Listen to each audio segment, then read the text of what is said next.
Hello and welcome to episode 25 of our podcast, Smart Consulting Sourcing, the podcast about consulting procurement.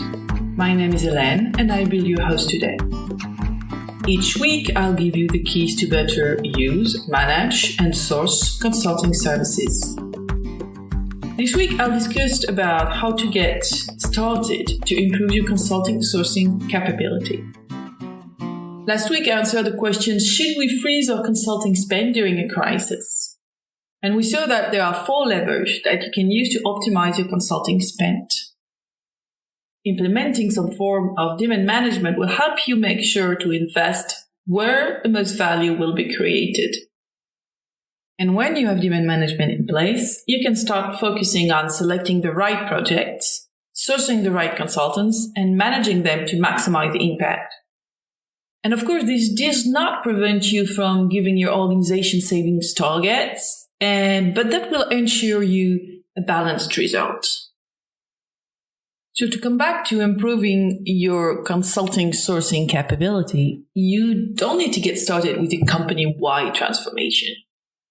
A simple scan of your consulting expenses can open the door to significant quick wins and value creation. And once you have understood your consulting spend and you have assessed the performance of your suppliers, you can start raking some quick wins. So the first thing you need to do is leverage the data you collect. So now that you have done your diagnosis, you have now in your hands enough to define several corrective actions that will give you immediate results and savings. And you can also slice and dice, find patterns, identify outliers. There's many things that you can find by just going a little bit in deep dive into this data. So, for instance, is there a function or business unit that is spending way more money on consulting than the other ones?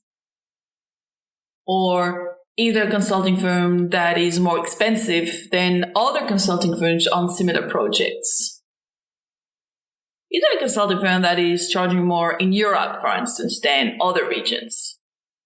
Understanding your portfolios of projects give you the cards to define the basis for improving your sourcing. And in particular, that will help you identify the segments and the thresholds for those segments.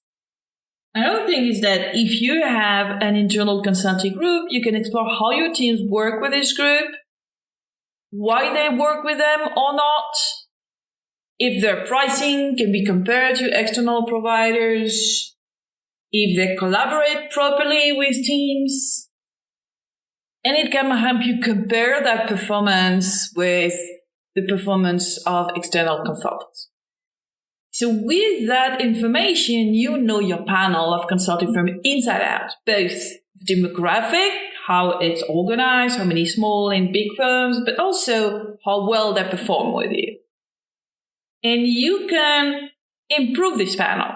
You can get rid of the low performers. You can bring in new plots and playing on supplier diversity. There's another part that you can do as well is that now that you can start identifying potential synergy across groups and business units. And the last part is now that you know your consulting spend, you can refine how you analyze it, how you monitor it, and focus on the elements that are crucial for your company. And this regular analysis can become your long-term monitoring of your consulting expense. So another quick win is to improve your sourcing process. So, among the key success factors for project, outsource or not actually, you will always find on top the clarity of the scope and the objective of the project and the talent of the team. And it's no different for a consulting project. So to maximize the chances of success of your project, you need to make sure that you have the expectation laid out very clearly. And that's why we always recommend to put that into an RFP that states clearly the context of the project and the goals and deliverable of the project. And be careful to describe the result that you're looking for, but not the means to get them. Another thing that you can do is to put your consultant in competition when it's relevant. And to give you a hint, it's relevant most of the time. Because one consulting firm can be great on a project, but that doesn't mean that they're the best choice for the next project. Besides, you might want to look at new ideas and compare with other approaches. So going back to how you can optimize your consulting spend, you can now implement some form of demand management. Because you need to take control of your expenses, in particular if you have a decentralized procurement process for consulting services. There's one thing I've learned through my career, that loud statements of intent are very rarely efficient.